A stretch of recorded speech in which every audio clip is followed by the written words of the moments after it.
Today, we're here to celebrate and break ground on an innovative affordable housing development. A development that is the largest new construction affordable development of its kind in Montgomery County, Maryland. Woo-hoo! We will be breaking ground on a community that will co-locate rental and home ownership housing options and offer on-site resident services, programming, and childcare. Now, that deserves a round of applause. Another one. Some of you may remember that this lot used to be the home of the Department of Recreation, the county's Department of Recreation, and today we launch an effort that will transform this place to a new, deeply affordable homes to many families.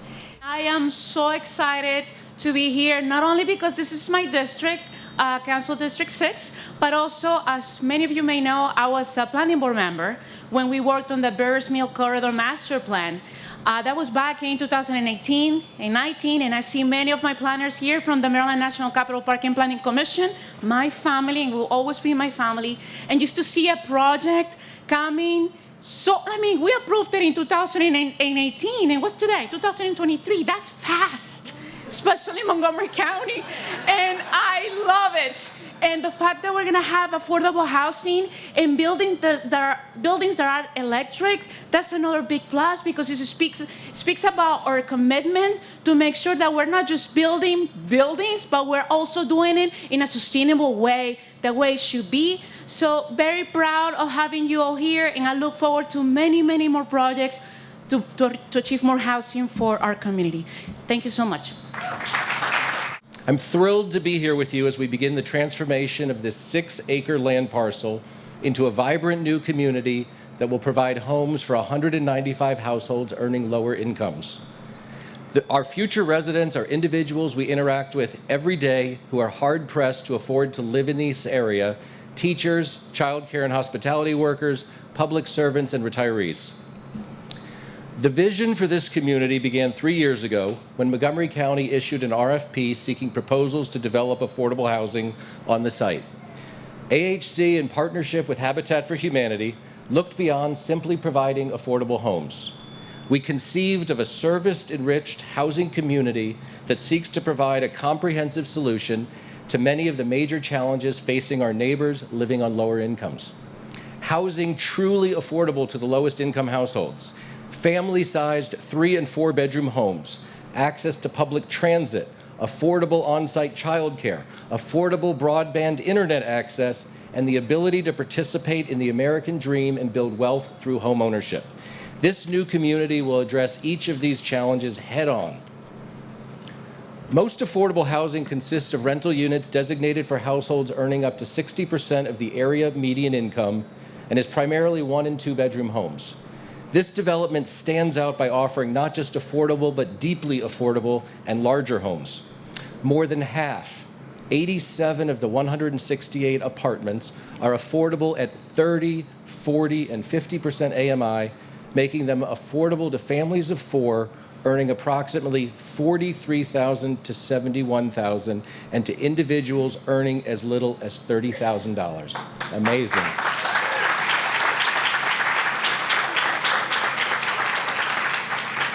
64 of the rental homes are extremely hard to find 3- and 4-bedroom units. Our understanding, there's plenty of people from planning here to confirm, but I believe it's true, that the 12 4-bedroom units will be the first committed affordable 12-bedroom apartments in the county. Jeff D., CEO of Habitat, will tell us more about the 24 affordable condominiums and the 3 single-family homes in a few moments.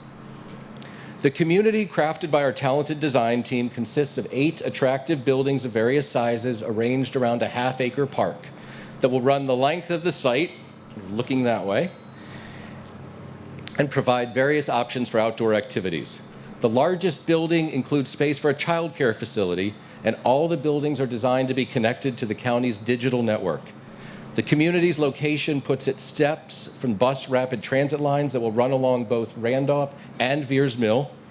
In addition, the fabric of the community will be strengthened through AHC's resident services team, which will provide on-site staff and implement a wide range of programming in the generous community spaces. In fall 2019, when we submitted our proposal, none of us could know that the world would soon be caught up in a global pandemic that resulted in runaway construction costs and a dramatic increase in interest rates. Thanks to an extraordinary commitment by Montgomery County and substantial support from the state of Maryland, the team closed on the construction financing in late November. Developing affordable housing takes a village, and there's simply too many people to thank for me to even try. And I couldn't be more grateful to see so many of you here today. Everybody had a hand in this accomplishment. Thank you. On the back of the program, you'll see a list of the many people involved. We wouldn't be here today without each one of you. I also want to express my gratitude to my colleagues at AHC, including our president and CEO, Paul Bernard, here somewhere, for the tremendous team effort reflected in this accomplishment. I'd like to thank the county executive for his unwavering commitment to this new community, which incorporates many of the policy outcomes that Mark has advocated for many years. Many thanks as well to the County Council for ensuring the availability of resources to support affordable housing, and to our District 18 delegation, which obtained funding to support the homeownership portion of the initiative, and just to keep you on the hot seat, is seeking additional state funding to help build out the childcare facility.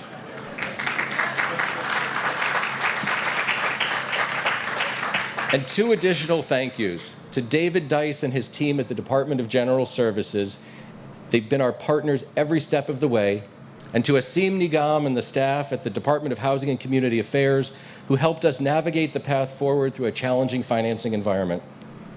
And finally, to our friends at Habitat for Humanity. Despite the tremendous challenges that arose on numerous fronts, they walked side by side with us every step of the journey.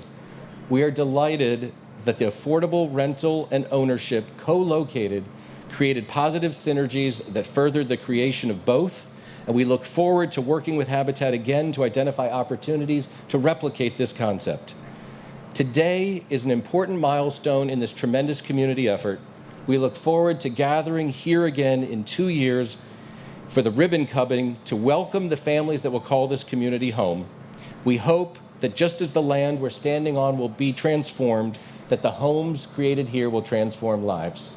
Thank you. So this is really exciting. You don't find projects like this in the county. You don't find them in other counties. You don't find them in the state. And it's a step in a direction that we needed to take, and I am so proud of the partnership we were able to put together. It is a sad commentary that 5 years is seen as fast. And I am hell-bent on cutting the time between conception to execution to no more than 2 years, and less if possible. It is absurd the way the process works today, and this ought to be a poster child for why we need to make the changes that we need to make. But I'm excited about the affordability here especially. It is remarkable to put together this project with the deep affordability we've been able to achieve and the ownership opportunities we're able to achieve. And I think as we work with the Moore administration, this is the kind of project when if we're asking for help in Montgomery County, we can lay out a project with levels of affordability and 3- and 4-bedroom units you see nowhere. Go to Bethesda and try to find an affordable 3- and 4-bedroom unit in a new building. You won't find it. This is an opportunity to do that and to show the Moore administration that we're the kind of partners that can deliver on his vision for more ownership and more affordability for families. And so I'm really proud of our partners, AHC and Habitat, for sticking through this. Thank you so much. You endured 5 years, and I'm glad that we're finally at the point this is going to start. This is, really important because, we struggle with affordable housing. And for too long, we've asked for too little. We get 12.5% to 15% affordable units on the typical deal. That's it. Our MPDU program serves people between 60 and 75% of AMI, area median income. That's $60-something thousand dollars to maybe close to $80,000. We don't serve the people that this development is serving. We flat out don't serve them. And we don't serve people who make a little bit too much for these units and don't make enough to get into the market. So we need to broaden what it is we require.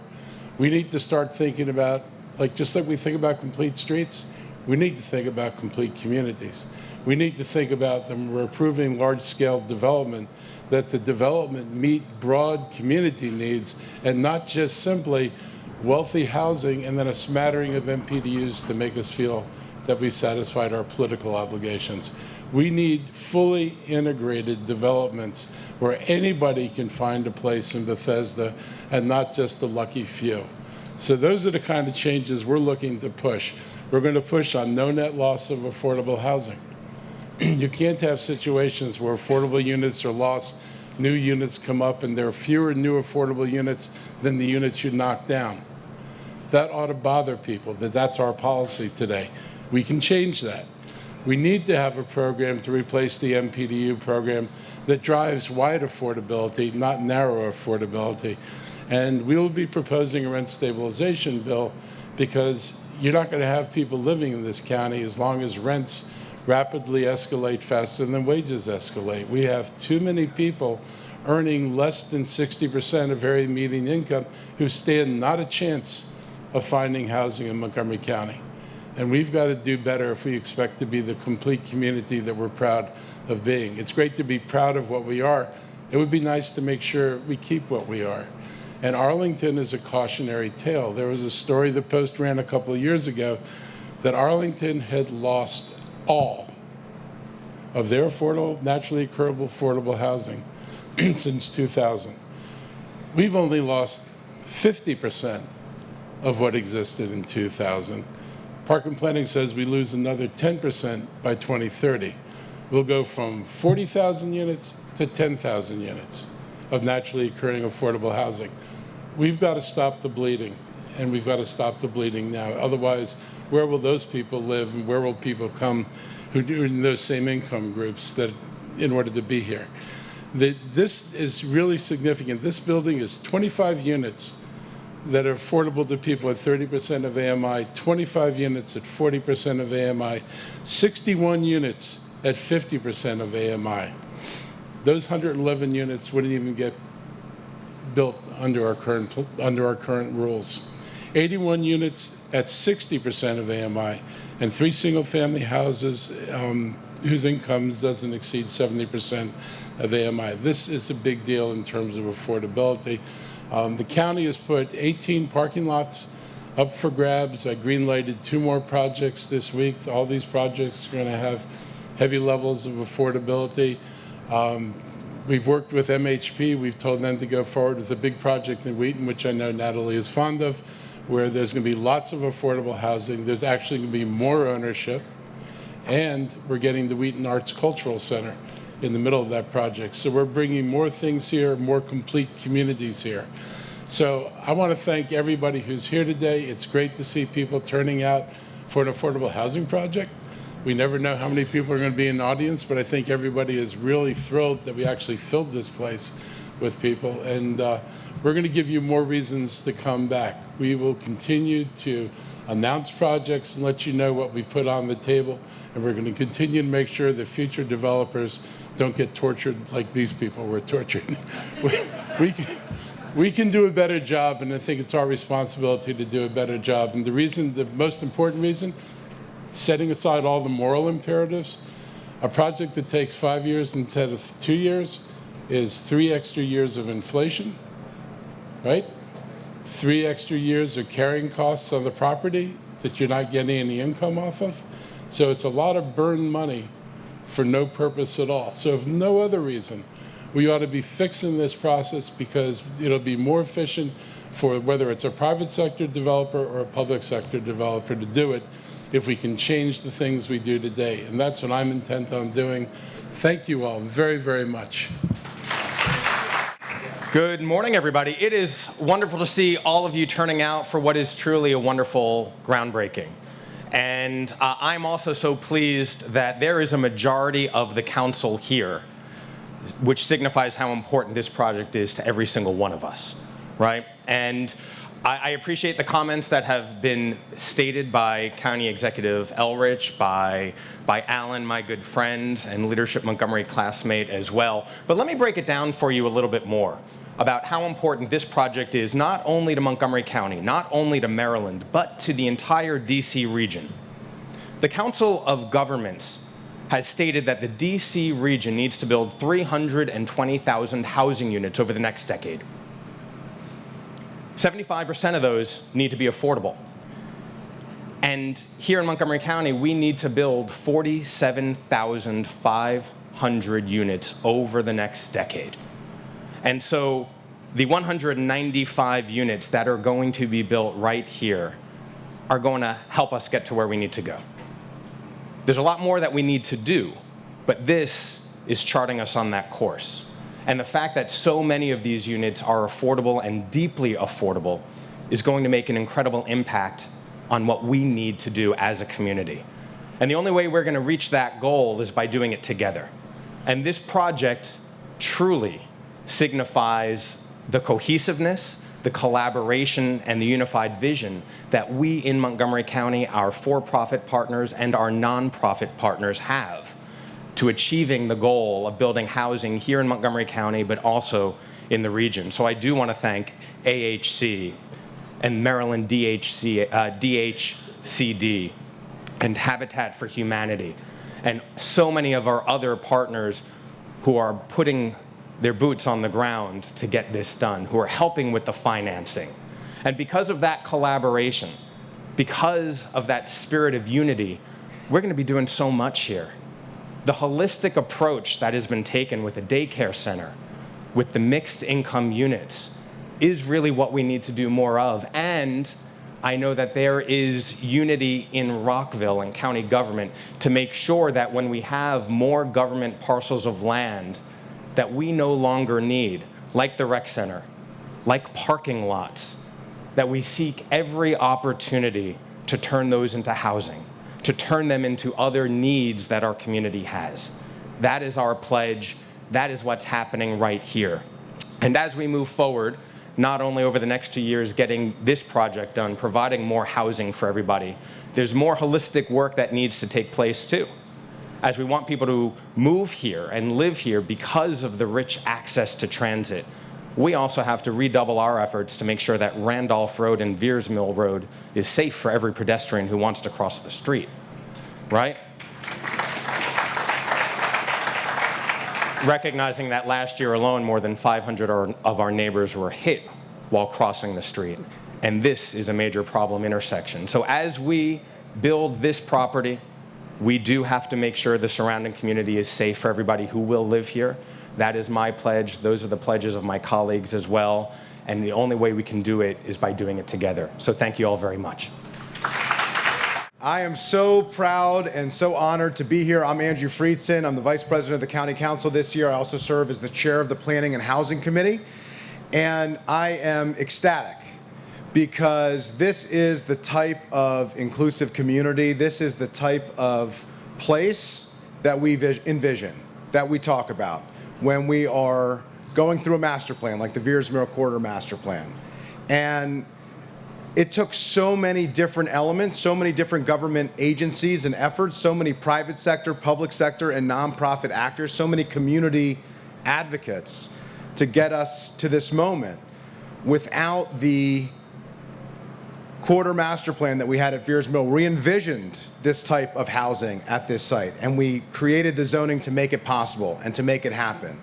Where we had a planning department that saw that vision, an executive branch, and a county council that saw that vision, where we had amazing partners like Habitat for Humanity and like AHC, who are at the cutting edge of affordable housing and inclusive communities in our county, who stepped up and were incredibly creative, and where we have Department of General Services and DHCA and DHCD, county and state level, who understood how unique this project could be with not just affordable housing, but deeply affordable housing, not just affordable rental housing, but home ownership opportunities, not just 1 and 2 bedroom units, but 3 and 4 bedroom units that serve families at every income level. And not just housing, but holistic services that support the entirety of families, that support community. This isn't just a housing project. This is a community that is being built with the best values in mind. None of it would be possible without the public-private partnerships and without the government at every level stepping up to see the importance of making this happen. So thank you to Jeff D. and thank you to Alan Goldstein for your vision, your commitment, the teams at Habitat and at AHC. Thank you to everybody at Department of General Services who worked so hard to pull this off, and DHCA. Thank you to the county executive. Thank you to colleagues, those who are currently on the council, but also our prior county council members who saw this vision and worked incredibly hard through the Veirs Mill Corridor Master Plan and the planning department that supported that, and a council member who serves in 2 of those categories and represents this community as well. But this project speaks to what we can do when we work together, what we can do and what we can accomplish when we have a vision, what we can do when we leverage public lands for the best uses to support the most residents at every level, and when we live our values out loud, like we talk about so often in Montgomery County. That's what this means. That's what we can do, and I hope that we can do more of it. We have some efforts to leverage public lands even more than we already are. That's before the county council that we're going to be working on as well. Surface parking lots on public lands should provide benefits to residents. They shouldn't be storage just for cars. They should be vibrant places for people. And we have an opportunity to do that, like you heard from the county executive, at every surface parking lot. We have an opportunity to do that at every underutilized public facility. We have an opportunity to do that by co-locating every rec center and library and every other opportunity that we have. Anytime we build something in Montgomery County, we have an opportunity to build a community around it that doesn't just serve the community that surrounds it, that is a community within it. That's the vision of what we can accomplish. That's what we can do. That's what this project represents, that in order to create a village, it takes a village. And this village required so many different actors from so many different places to think differently, to do things differently, to not be afraid of change, to challenge the status quo. And because of that, we are going to have one of the most vibrant, inclusive, and incredible communities that we've ever built in Montgomery County, and that will be a model, I think, for the rest of the region. So thank you so much to everybody who has made this project possible, and thank you for allowing us to live our values out loud in Montgomery County. Thank you very much. Well, this is a groundbreaking, so I brought my work boots, and I am ready to go here. Well, hello, good people. It is such a privilege and honor to be with all of you today. And as Lorna mentioned, this facility served for more than 40 years as the headquarters of the Department of Recreation. It was also the founding building for Roundhouse Theater, and before that, it was an elementary school that had the ill-fated thought of thinking it was a good idea to have a school literally without walls, which from time to time you'll run to elementary school students who actually went to school in that building, and they will be the first to tell you that was a terrible idea. So, but this facility also housed a working theater that was one of the few that we had here in Montgomery County. And understandably, there were a number of community residents that were concerned and upset that this facility was going to close. But as the county executive mentioned, and thanks to the leadership of Natalie Fanny Gonzalez and Councilmember Nancy Navarro, we have a brand new arts facility that will be opening less than 2 miles from here that will be infinitely better than the theater that is being closed down to house this amazing location. So while this used to be home to the Department of Recreation, Roundhouse Theater, and an elementary school a number of years ago, it will now be a true home for generations of families to come.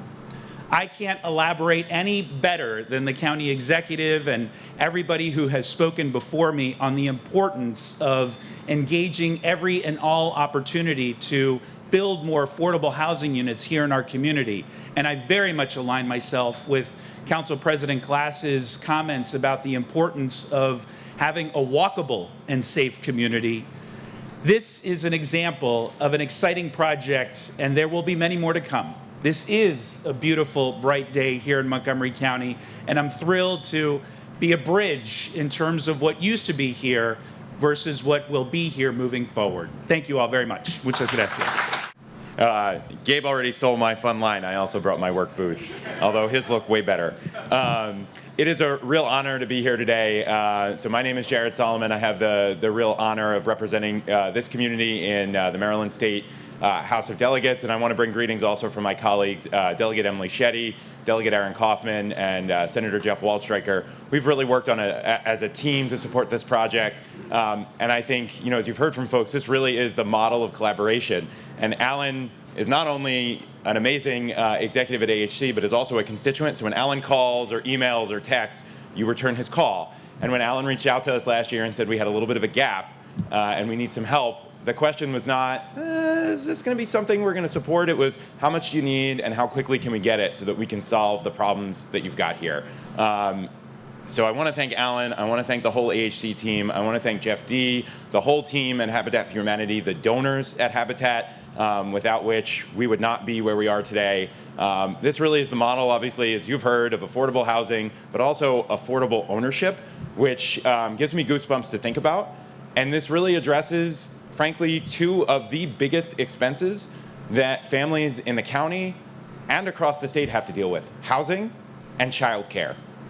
And it looks like we're in the process of solving both here. And as Alan already mentioned, we are already looking for solutions to build out the childcare facility. We passed a revolving loan grant program, loan fund program last year that we funded with $25 million. That was it's going to be critical to expanding childcare access across Maryland. But we're also going to fight tooth and nail for additional funding if needed here. This is really building a community and making sure that not only families but children have the brightest future in this community as they possibly can. And before I close, I do just want to re-emphasize what Council President Glass said about pedestrian safety here. So Veirs Mill is a state road, and we have worked hand in glove with our partners in the county, our partners at the State Highway Administration, to fix the issues on that road. And we will continue to make sure that no community literally has to fear for their lives when they cross the street. And as we build out this site and we bring more families to this community, we have to make sure that that is a top priority, and it will continue to be. And I know with our new partners, now Governor Moore and Lieutenant Governor Runa Miller, that will remain a top priority. So thank you for the honor to be here today. Thank you for all of your work, and let's get this done. Well, good morning, everyone. I bring greetings from the state of Maryland, and I want to say congratulations to all the participants and all the partners and all of the collaboration that you heard about here today. It's quite amazing. I'm not sure what to say about it. We always talk about partnership. The state of Maryland, we thrive on partnership. Someone in my building once told me that it takes the partnership to make all of this work, to make affordable housing work. And we also say in our building that it takes our building to build affordable housing. So I'd be remiss if I didn't speak to the folks who were a part of this project. We have an underwriter, Tara Baycoat, who was instrumental in working with AHC throughout this process. I don't know if Tara kind of moved to AHC and spent time there, but she spent quite a bit of time there. So thank you, Tara, for your work. And I want to thank also, we have an amazing staff of construction folks, construction finance people, bond folks, Department of our OAG folks, the folks who do the legal work. So it takes really our whole building to make something like this happen. And I like to say that this collaboration is so important. We think that all these partners are really important. We think all of our partners are favorites. But I like to say, Montgomery County, I think you're doing a wonderful job here. We love what we see. We're happy to be part of it. The state of Maryland supported this project by providing low-income housing tax credits, subordinate financing, and then working very closely with our developer, AHC. And when I got here, I saw the building and I remembered what's here, and I'm looking at the vision of what's shown here on these billboards. And I think it's the vision. I think someone already said it, but it really is the vision that we are really proud to be part of. This is a shining example of great vision. So I can't be more proud than to be part of that. It's quality, affordable housing. What more can you ask for? affordable housing rental units, homeownership, condos, single-family homes, daycare. You've heard it, but I have to say it again. I mean, this is just amazing. And so I want to thank AHC, I want to thank Habitat, I want to thank all the partners, I want to thank all the elected officials who were part of this, all the councils, everyone who's been involved in this, and to say that DHCD in the state of Maryland would like to see more. We'd like to be involved in more, and we will be. And so again, thank you all. The good news is I am the last speaker. The bad news is my son says I'm long-winded. No. Thank you for everybody for being here with us today. I want to begin with a few words of gratitude.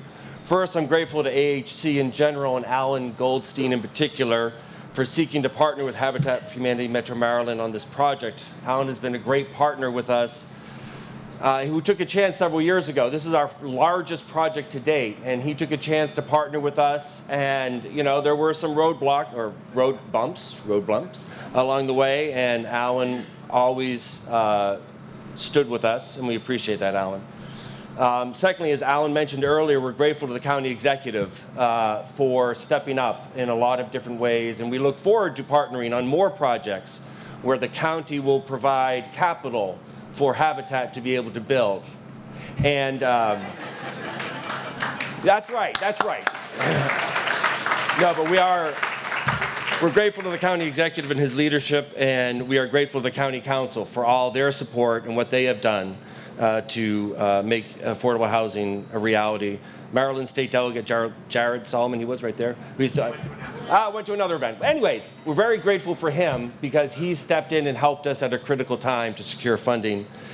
I'm also grateful for the talented board of directors of Habitat for Humanity, many of whom are here today. This group of 18 men and women dedicate their time, talent, and treasure to make Habitat work. I want to also share our gratitude for the co-chairs for our building our Hope Begins with Home capital campaign. Robbie Brewer, Guy Sims, John Poxtis, Nick Sereni, and Marcus Meeks. They helped us to raise $1.5 million, which is, you know, when we were talking to Mark and other people, you know, the financiers for AHC, we were able to say, look, the community has given money towards this project. They are behind this, and that helped to build confidence. I'm also grateful for our financing partners in this endeavor. Sandy Spring Bank, Mickey, and Ken. Sandy Spring Bank, great bank. They're all good banks, but Sandy Spring Bank. But no, Mickey and Ken have been working with us for a long time, it seems, to help. So thank you, Mickey and Ken. And then I want to give a shout out. So you all heard my name today, but there's one person on our staff that has been involved with Habitat, with this project. Sarah, she's going to not like this. Where's Sarah? Sarah Redinger.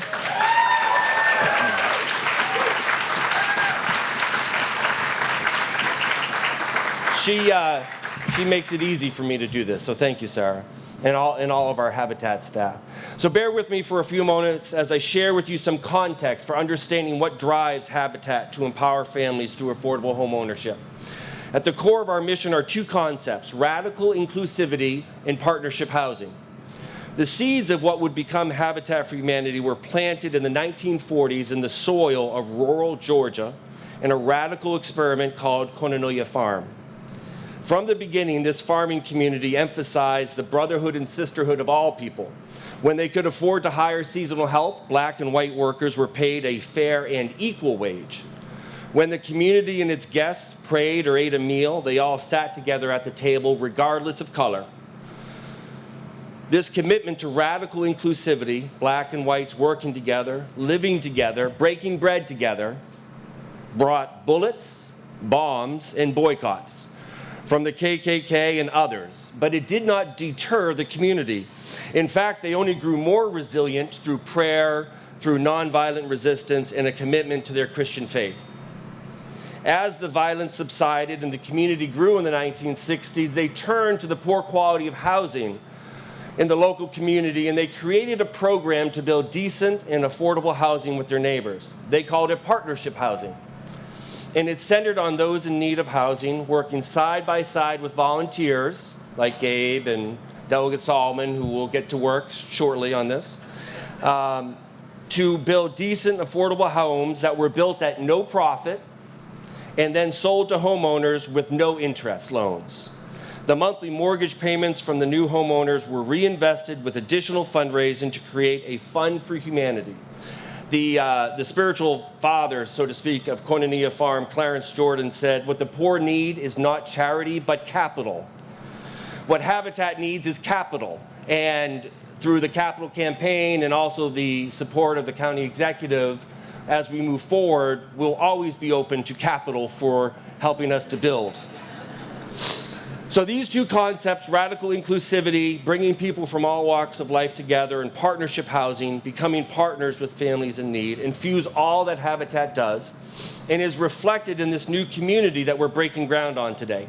Alan mentioned a few things earlier that showcase the radical inclusivity of the project, the truly deeply affordable housing, the dedicated staff from AHC to build community, to provide services, the access to rapid transit, the broadband access, a half-acre park running through the middle that includes space for kids to run around, a playground, families to grill for gatherings, and residents to relax in a large open space. Earlier, Alan, shared a lot of wonderful information about the overall project. I want to take a little bit of a different tact to talk about its significance. So think about this. In Montgomery County, which is one of the wealthiest counties in this country, half of the households are housing cost burdened. That means they spend more than 30% of their income toward housing costs. And approximately 20,000 renter households pay more than half of their income towards rent. In terms of home ownership, there is over a 30% gap in home ownership rates between white households and black households, and over a 25% gap in home ownership rates between white households and Latino households.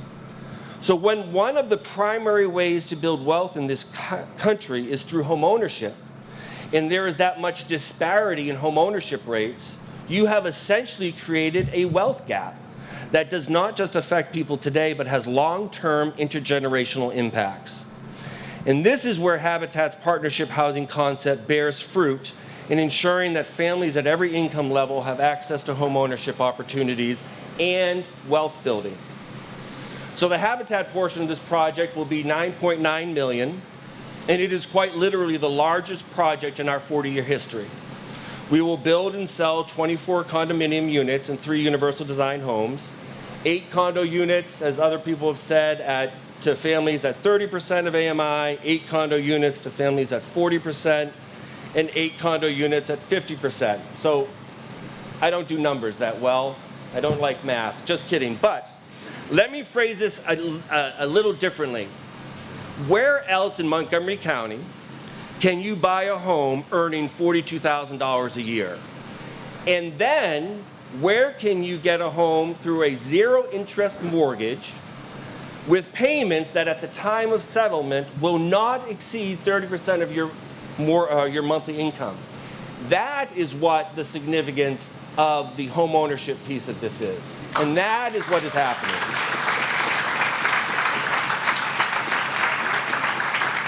So I want to conclude with a brief story and kind of make this more personal. So previously, as a vice president of development, I knew about Randolph Road, but to be honest with you, I wasn't thinking about it. I had fundraising to do, so I knew it was happening.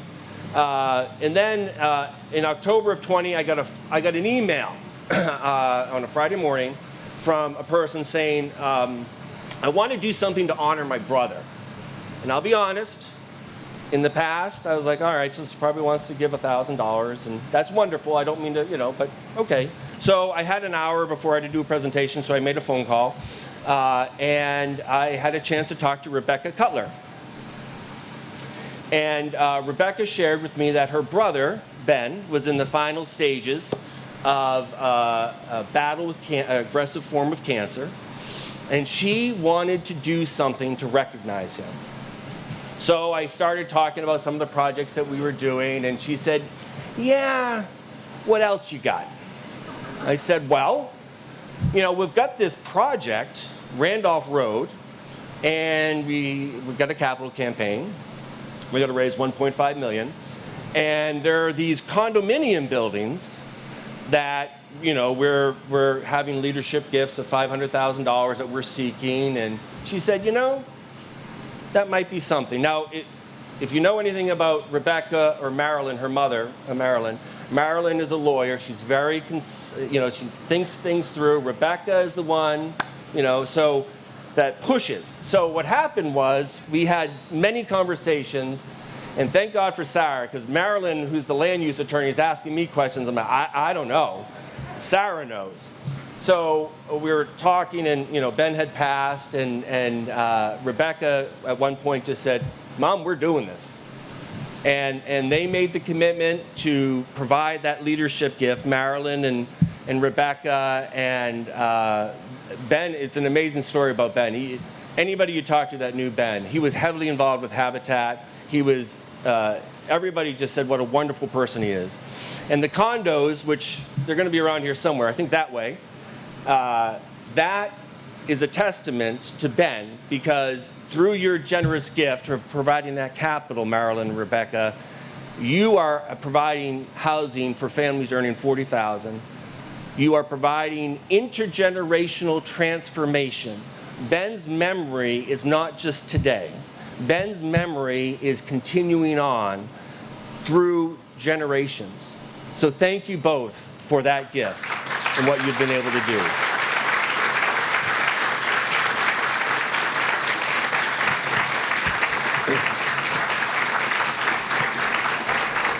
And thank you all for being here. This is a wonderful event.